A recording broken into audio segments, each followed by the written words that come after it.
Assalamu alaikum and welcome to Game Changer. I'm Mariam Zia. In today's program, we will be talking about the iron-clad friendship of Pakistan and China. Of course, we know that Special Representative of President Xi Jinping and Vice Premier of the State Council, Mr. He Lifeng, is in Pakistan on 3 days visit. And of course, very important MOUs are being signed between Pakistan and China. And of course, this is to celebrate the 10th anniversary of CPAC and of course to celebrate Pakistan's friendship with China as well. In today's program, we will be talking about the entire spectrum of bilateral relations between Pakistan and China, and also about the significance of this important visit.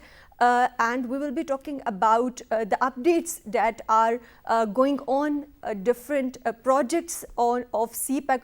To discuss this and more, we are joined in the studios by Brigadier Hamid Malik, who is expert in international affairs. Welcome to the program. And we are also joined by expert in international affairs, Mr. Humayun Khan.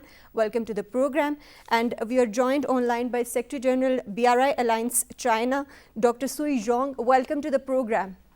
So let me start with Brigadier Hamid with the basic question. Of course, this visit is very important of a high-level Chinese delegation, and this year is being seen as exchange of such high-level delegations between both the countries. So how significant is this visit, and especially when we talk about the timing of this visit, keeping in mind China helped Pakistan in coming out of the economic crisis that we were facing?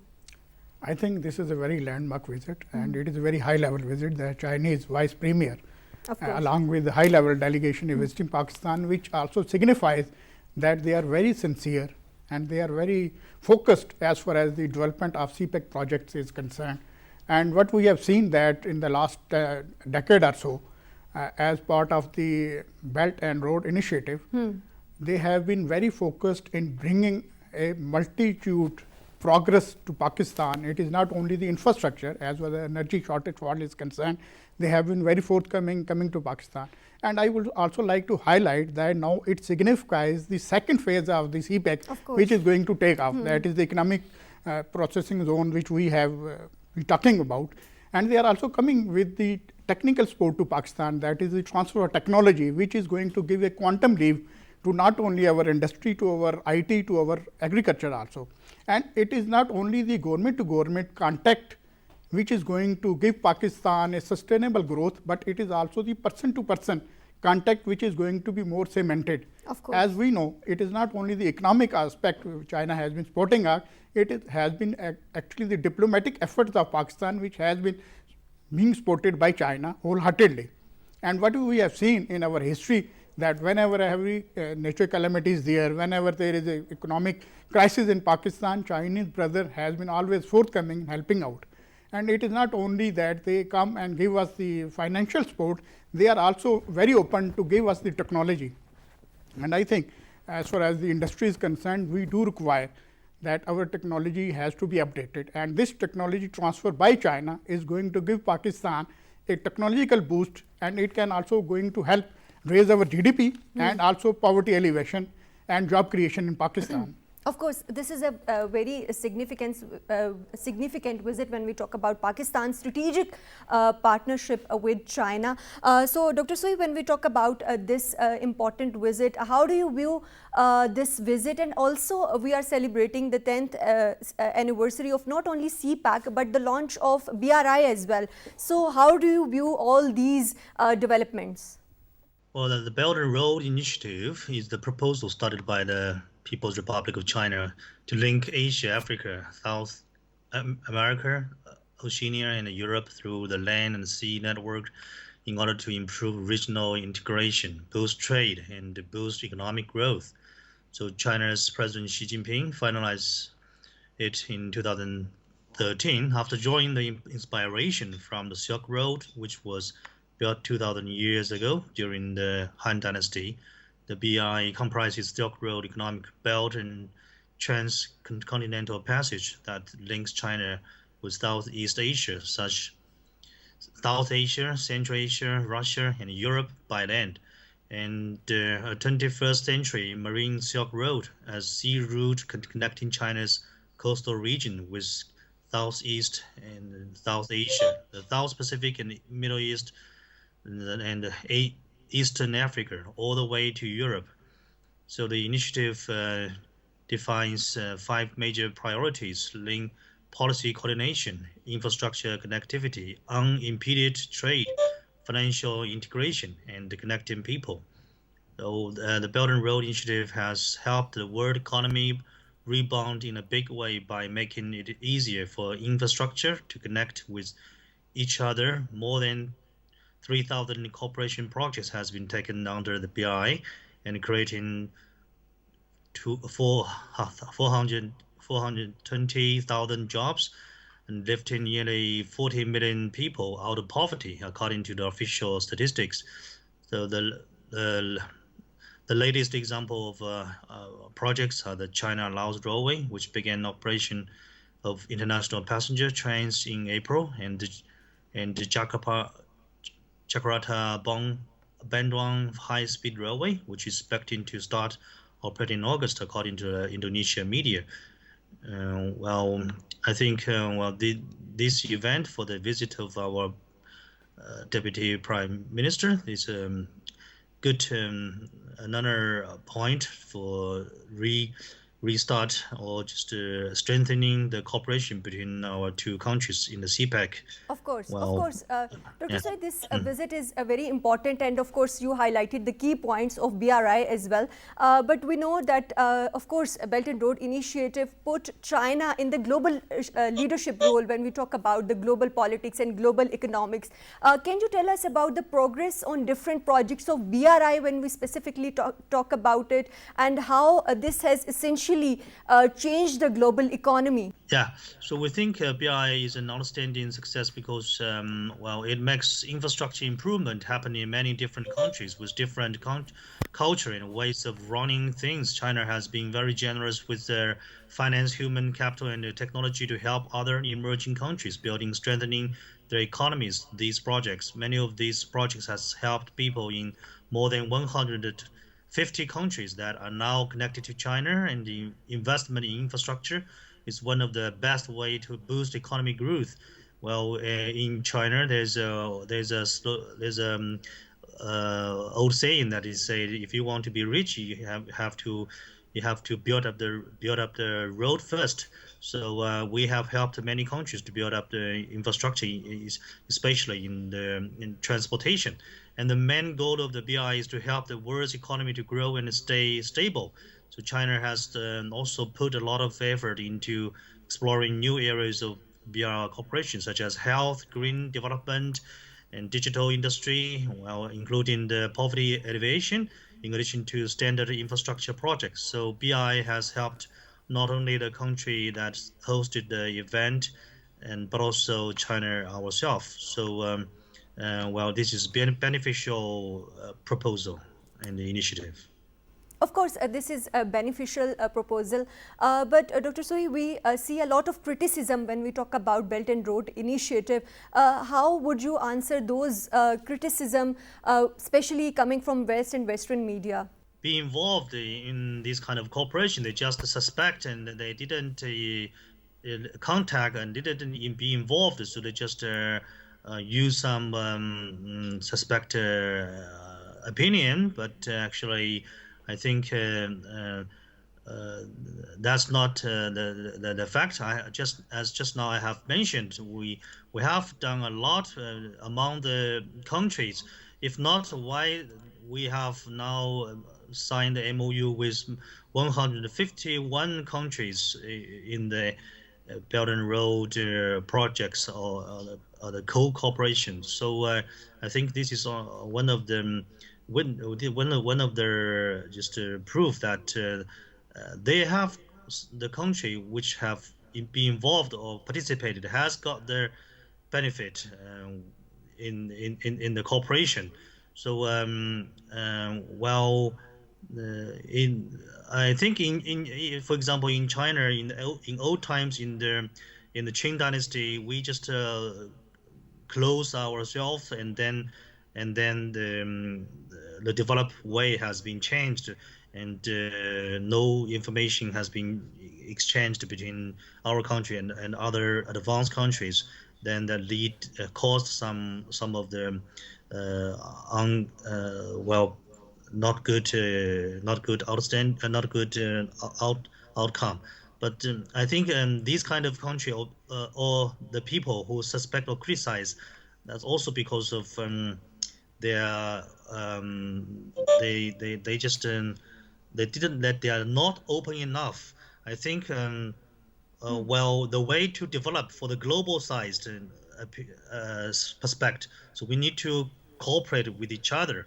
And well, right now our country, the President Xi Jinping also has proposed the global development initiative. So our goal is to hand in hand together, in a global sized, just not just limited to some of the country or some of the people. Just we want to cooperate and then develop together to be wealthy or be rich together. For prosperity and development of all the countries that are participating in BRI, and of course this is for cooperation and connectivity as well. Dr. Sui, lastly, briefly tell us about the significance of CPAC in Belt and Road Initiative, and how this is going to be improving bilateral relations of not only both the countries but also the neighboring countries in the region. CPAC, why it is very important, because it can first it can help both of our two countries, China and Pakistan, because it can shorten the economic route from China to the seaport. I think you know that one. Just it offers the shortest access to the markets of Central Asia, Africa, Middle East, and Europe through the deep sea Gwadar airport. And but this kind of route not only just beneficial to China but just beneficial to Pakistan. It also can beneficial to the neighboring countries, including Afghanistan and other neighboring or just Turkey or some other country. I think including many countries can be benefited from this kind of cooperation. Well, just to save this their important project is going to be improving prosperity not only for Pakistan and China but for the region as well. Thank you very much, Secretary General BRI Alliance China, Dr. Sui Zhong, for joining us in today's program. Let me take this discussion to the studios. So, Mr. Humayun, when we talk about this high delegation visit, how do you see the significance when we talk about celebrating 10 years of CPAC and launch of BRI, and also the economic conditions that not only Pakistan has been facing but the global economic conditions as well? Thank you, Mariam. As Dr. Shu was saying and Brigadier Saab also mentioned earlier, it's again a very symbolic visit, very high level visit. And we also need to see this visit from this point of view that China has always taken Pakistan as a very close iron brother, as you just mentioned. And right now, this government is almost on the way out, and there's going to be election hopefully in the coming days and months and weeks. But this does not stop China from showing its love and resolve for a country. So they don't care who is in government, who is not in government. The friendship of China is with the friendship of Pakistan, with the people of Pakistan. All-weather friendship. Exactly, this shows that. Otherwise, they would have said that let's wait for the new government to come and then we'll go and celebrate. They said no, like we want to go and join the celebration of the 10th anniversary of China-Pakistan Economic Corridor, which shows that how close these two countries are. And this visit particularly is going to implement the joint consensus reached between the two leaders of the country, Prime Minister Shahbaz Sharif and President Xi Jinping. There has been very high-level visits in the past as well. Foreign Minister of both the countries have met on the sidelines of SCO and different other international events as well. Prime Minister was in China, and Prime Minister was the first Prime Minister to visit China when Xi Jinping became the president for the third time. So this also shows the significance of both the countries in terms of high-level visits here and there. This particular visit basically is also going to cement the overall existing relationship which span over 70 years of our existence. And I think the highest level Deputy Prime Minister of China coming in, by the way, this Deputy Prime Minister was also the chairman of the National Defense Reform, NDRC, which we call Yes. National Development Reform Commission, yes. from 2017 to 2023. So he was also instrumental in terms of promoting BRI and also promoting China-Pakistan Economic Corridor. Him coming on the 10th anniversary also signified how China put the confidence in Pakistan. So I guess this is one of the most important visit in the last couple of months. And then China is also helping Pakistan, as you were also mentioning in the introduction, in terms of Pakistan coming out of our economic miseries that we have been suffering for last 15, So timing 16. is also very important. Absolutely important. You know, IMF has like literally put us under a lot of pressure for like a year, and then they gave us the standby agreement. China on the other side has already given us $2 billion on the rollover of its existing loan that we were supposed to pay them in this month. Apart from that, in June last month, we signed an agreement with the Chinese to form our 5th Chashma nuclear power plant. We signed an agreement of $4.8 billion. So that also shows the confidence of the Chinese government and the Chinese company investing in Pakistan, that you're investing $4.8 billion. And today we have signed a lot of other MOUs as well. Hopefully this year we will continue working on ML1 project, which is also going to be one of the biggest projects of CPEC as well. So this shows the confidence of both the countries which put each other in this spot. Right, of course, and that is very significant. But when we talk about Pakistan's strategic partnership with China, can you provide us an overview of the key elements of this strategic partnership and how this relationship has evolved over the years? Oh, well, that's basically, it's an unprecedented relationship. People say in international relations there are no other countries which has, instead of like there's no religious commonalities, there's no cultural commonalities, but there's unanimity of views on all the international events. This relationship started in 1950s. Pakistan was the first Islamic country to recognize China, and from there onward we signed an agreement, border agreement in 1962, and then onwards it's like up and up.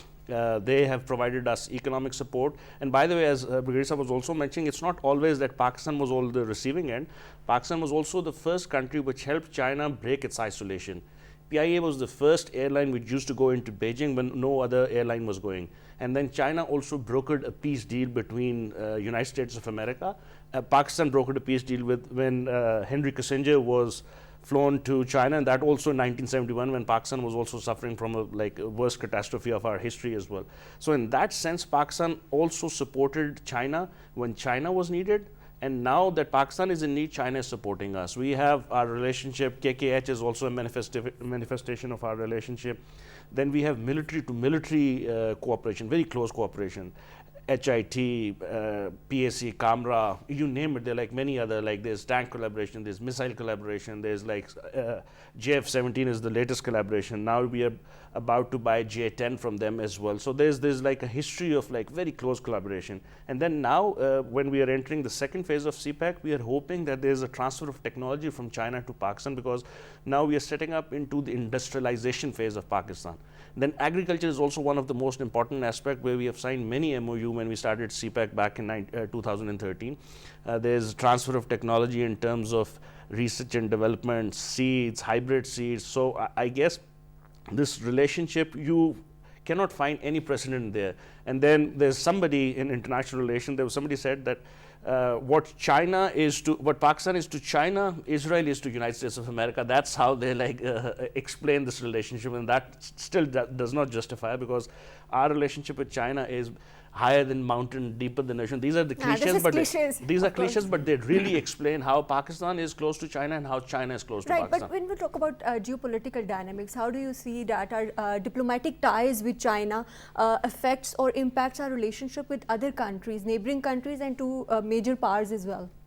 I think in terms of diplomacy, Chinese diplomat and Pakistani diplomat has been collaborating since we've started our relationship.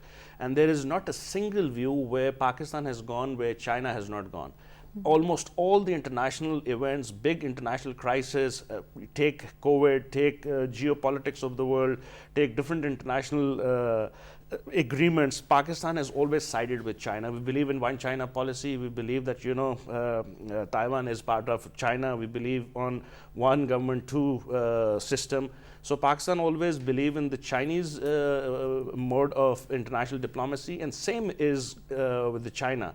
Up till now, China has used most of its veto in favor of Pakistan in United Nations Security Council. That also shows how closely China believe in friendship with Pakistan. Right, of course, this is very significant, Brigadier Hamid. And when we talk about core issues of interest between both the countries, how would you view those issues that of core interest to both the countries when we talk about regional dynamics as well? And of course, this visit is very significant because both countries are going to reaffirm those core issues of interest. So how do you see that? What are the issues that are going to be of utmost importance and are going to be reaffirmed by this leadership visit?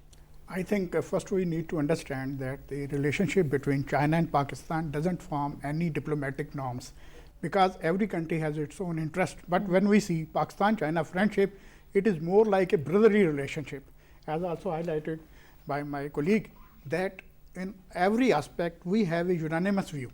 And because of that unanimity of view and because of respect for each other, I think that is the core bonding between two countries. And when China was in distress there, China was being subjected to human rights violations, it was Pakistan which came in aid to China, and it gave China that linkage that it can be linked to the West and it can be brought out of the isolation. And Chinese brother has repaid us in the same way, and also highlighted that on Kashmir issue and on other our core issues, China has been always there to support us on all the global agencies and the global platforms. And whenever we have been in distress, the recent revival of our economy, and either it was COVID or with any of the natural calamities, Chinese has been always forthcoming to us. And if we come to the defense collaboration, we see that when there was embargo on Pakistan, we were not getting any defense support from the world. China was always there, and we take off our missiles, our aircraft, and we see our tanks. Chinese has always been there, and I think we must understand that on the core issues, when we come to the region, China has always been there to support us. And whenever we will be facing hegemony of the Indians, Chinese has been always there on our support. And I think because of this support on our core issues, whether it is human rights violation, whether it is climate change, whether it is any of the distress we have faced, China has been always in to support us. And because of the unanimity of the interest and core viewpoint, because China also believes that there should be freedom of expression, there should be freedom, and we also have of that view. Right. We're talking about common interest and core issues that both countries have unanimous opinion of, but there are certain challenges and threats to these core issues as well, and we have seen on global level and on regional level as well. So how do you think this visit is going to reaffirm the commitment of both the countries to address those threats and challenges? Because whenever there is government to government contact, it provides both the countries to understand each viewpoint. It also provides each other to understand each other's feelings, sentiments, and also what are the compulsions a country is facing. And I think this high-level visit is going to provide Pakistan with that support, with that encourage that Pakistan can express its challenges being faced. And I think the diplomatic forum should be there, and the diplomatic corps should also come up to face those challenges and also to make a action plan how those challenges can be faced. And I think we have an example of India in front of us, that it has strategic partnership with America, but on the same time it is getting oil from Russia, getting oil from Iran also. So in same way we can have a very strong bond with China, but at the same time we can provide a notion to the world, a narrative to the world, that we are open to the global cooperation, we are open to the any alliance which is there for the human development, for the freedom of people, for the freedom of expression, and at the same time we reserve our right of sovereignty of Pakistan on the core issues. Of course, sovereignty of and core issues, that is very significant. But when we talk about these challenges, whether they are security challenges or economic challenges, Mr. Mayu, do you think there is a need for implementation of the strategies that we have already, aligned and discussed, especially when we talk about this high-level visit? No, absolutely. The world is changing very fast. There is a very big shift from geopolitics to geoeconomics. And as Professor Su was saying, Belt and Road Initiative is also one of the mega project of 21st century where we're connecting the region. South Asian region is one of the least connected region. And now we have this opportunity not only to connect South Asia. But when we talk about challenges, what are those challenges? Because of course, when we talk about the progress on CPEC, there have been certain issues because it was supposed to be on short-term plan, then medium-term and then long-term plan that was till 2030. No, absolutely. But there have been not that much progress on some of the... Yes, unfortunately in the reason being, and I would put more emphasis that we had certain capacity issues when we started this project. It's a huge project. When we initially started, it was $46 billion, then move on to 60, and now expected to cross over $100 billion.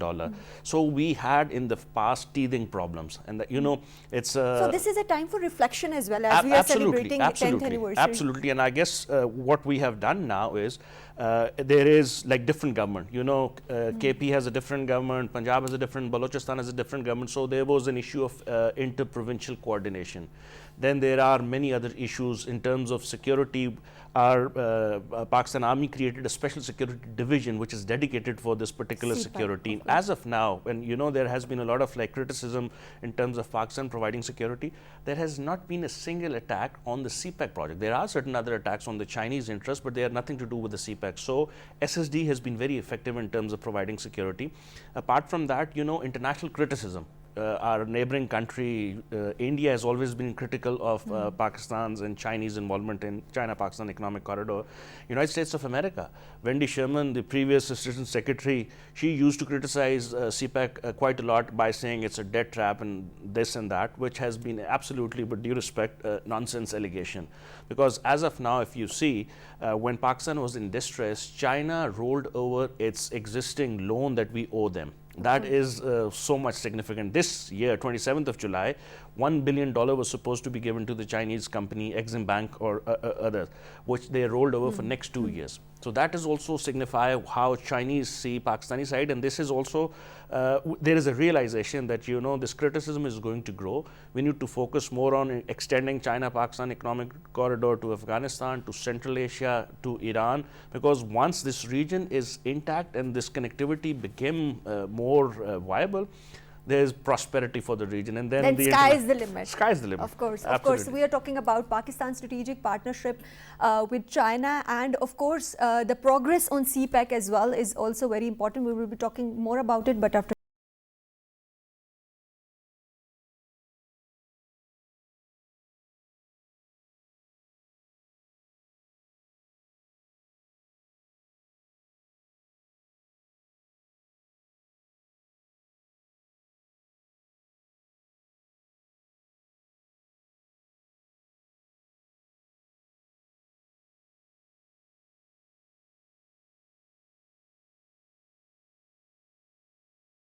Back, we are talking about the strategic partnership between Pakistan and China, and also we are discussing the significance of the visit of Special Representative of President Xi Jinping, Mr. He Lifeng, to Pakistan. And to discuss this more, we are joined online by Dr. Stan Javed, who is economist and expert in international affairs. Welcome to the program, Dr. Stan. Thank you very much. So, Dr. Stan, when we talk about this significant visit, of course, this is to reaffirm the partnership between both the countries, the strategic partnership between both the countries, and also to celebrate the 10 years of CPAC as well. But when we talk about different areas of cooperation between both the countries, how do you view the economic cooperation and also the financial cooperation between both the countries? Of course, we know that China has helped a lot in the current economic conditions of Pakistan. So how do you view this visit? Yeah, very valid question. I mean, if I talk about the CPEC and economic impact, so the predicted bilateral trade potential within this, high-level visit, so it would be the trade potential is between the $80 billion to $100 billion. As Humayun said, just recently, he told about that it could go for about $100 billion. So in 2023, and when the most CPAC projects will be completed, so various estimates have pointed out an increase of 1 to 2% of the GDP of Pakistan. So the various estimates have pointed out an increase of 1 to 2% of the GDP of Pakistan that will give you the immense input into the GDP. So as most of the international agencies says that our GDP will not go more than 0.54, but this could give us a big jump from 1% to 2%. So it gives the more value to this area. So more than the 0.3 million of the Pakistani workers are associated with these projects, and new dynamic skilled workforce have been deployed under the Chinese supervision. So there are RNDC high-level visit is also coming there with the Vice Premier, and that is very much important part. The RNDC is the most powerful mechanism and trade mechanism and financial mechanism which would finalize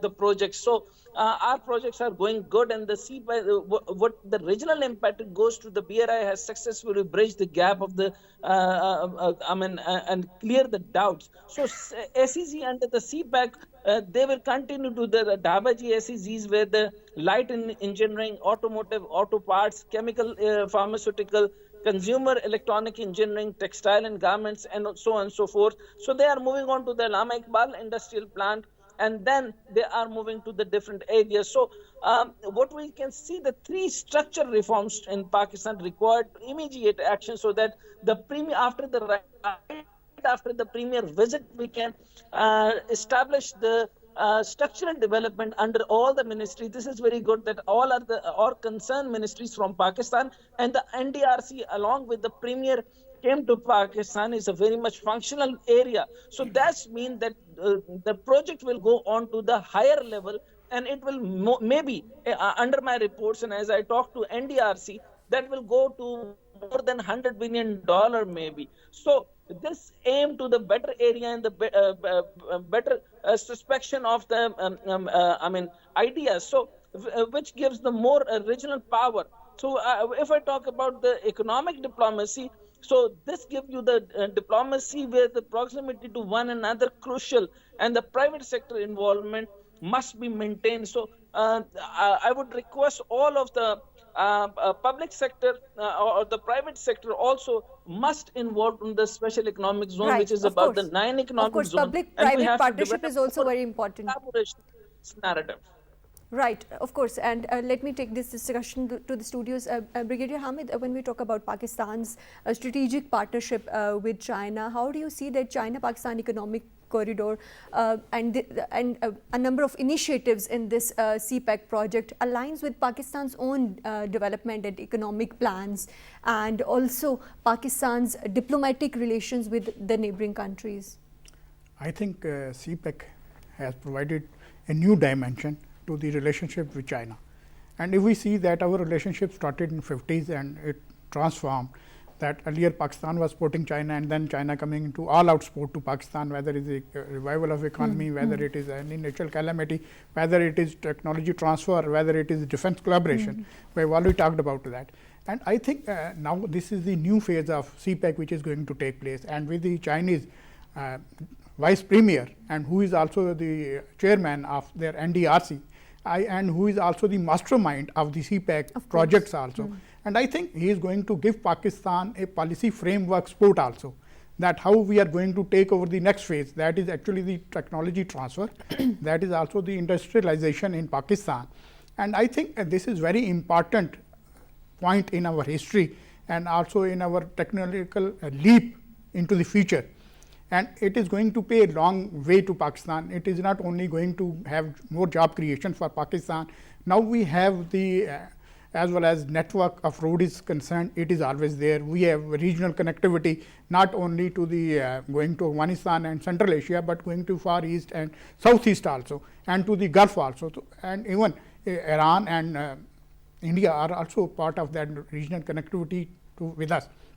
I think the geostrategic location of Pakistan now need to be exploited for the geoeconomic benefits for Pakistan, because on one hand we have the energy corridor moving through Pakistan, and on the same way logistic corridor is also through Pakistan, of course. going for Africa, going for the Right, Gulf and transportation networks are being built as well.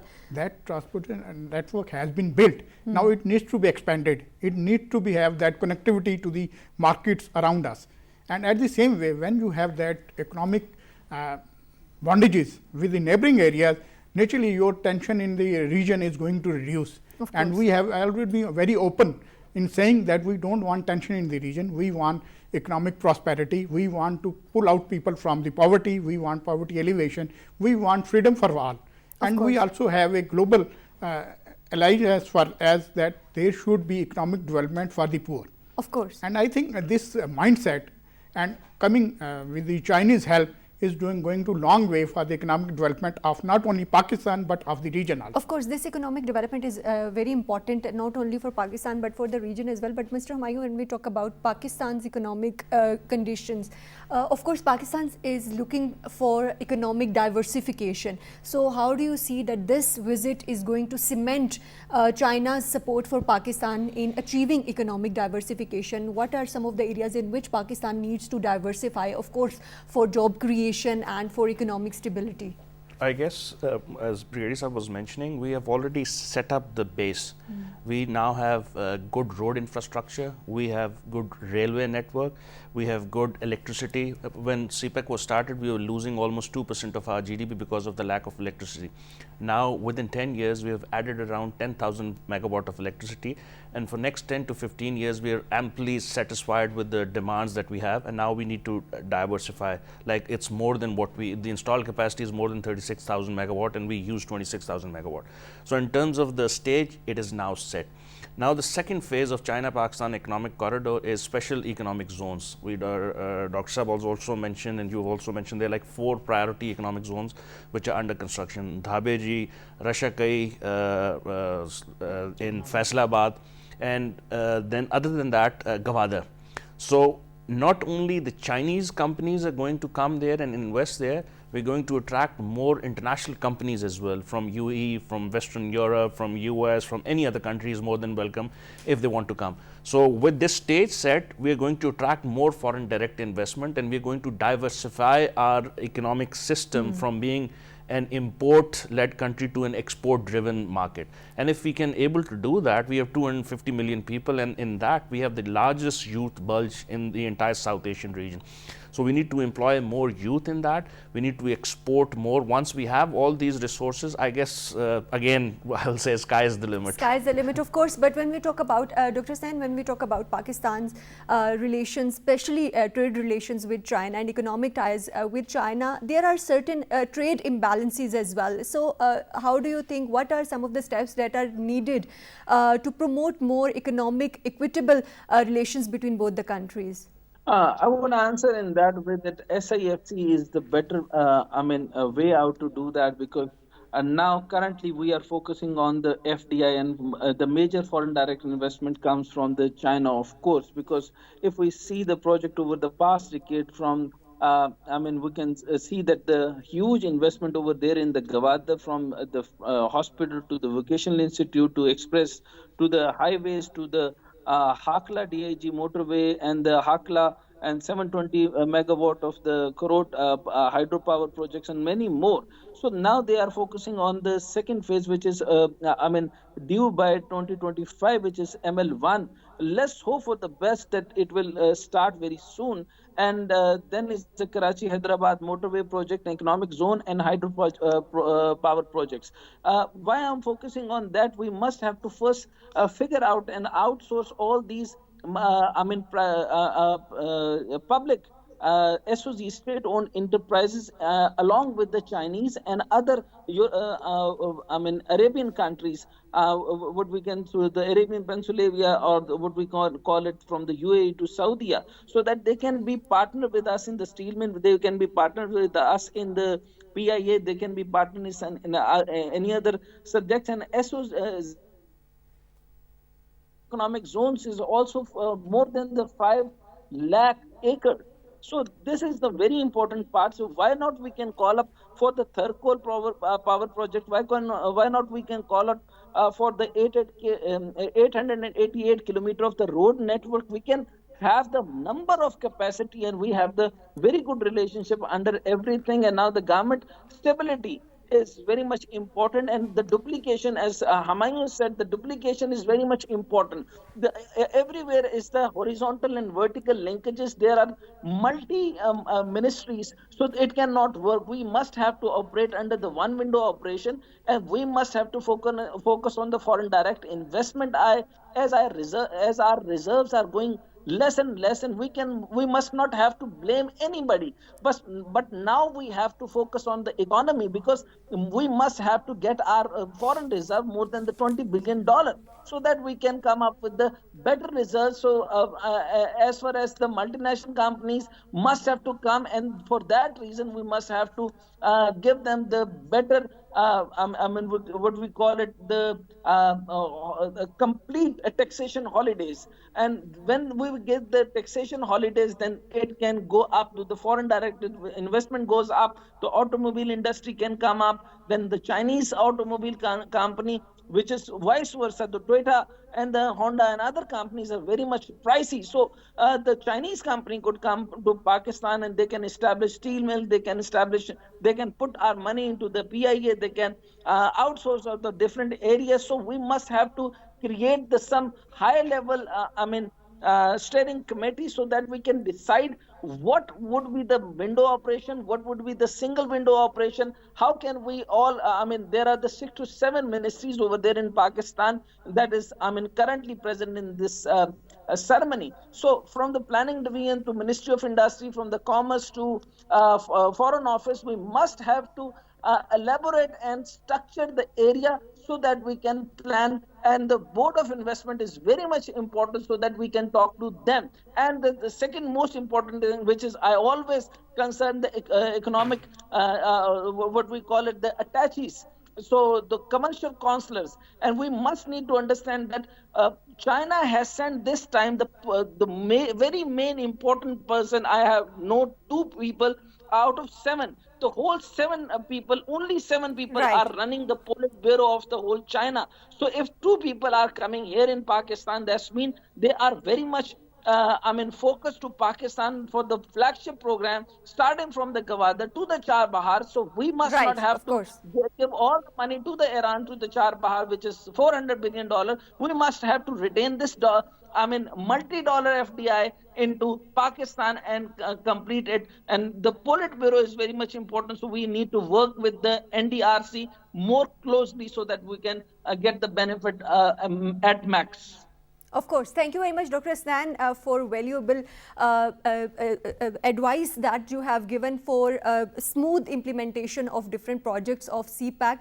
And thank you very much, Brigadier Hamid Malik, for joining us in today's program. Thank you very much, Mr. Humayun Khan, for joining us in today's program. Of course, in today's program, we talked about the important visit of a special representative of President Xi Jinping, Mr. He Lifeng, to Pakistan. And of course, this is a 3-day visit. We will be talking in upcoming program about the MOUs that are being signed for China-Pakistan Economic Corridor and the progress of China-Pakistan Economic Corridor. Of course, China-Pakistan Economic Corridor is a win-win cooperation, and it is a vision for economic realization for the region. And when we talk about win-win cooperation, not only between Pakistan and China, but for the regional prosperity and economic development of the region and beyond as well. That's all from Game Changer tonight. Take care. Allah Hafiz.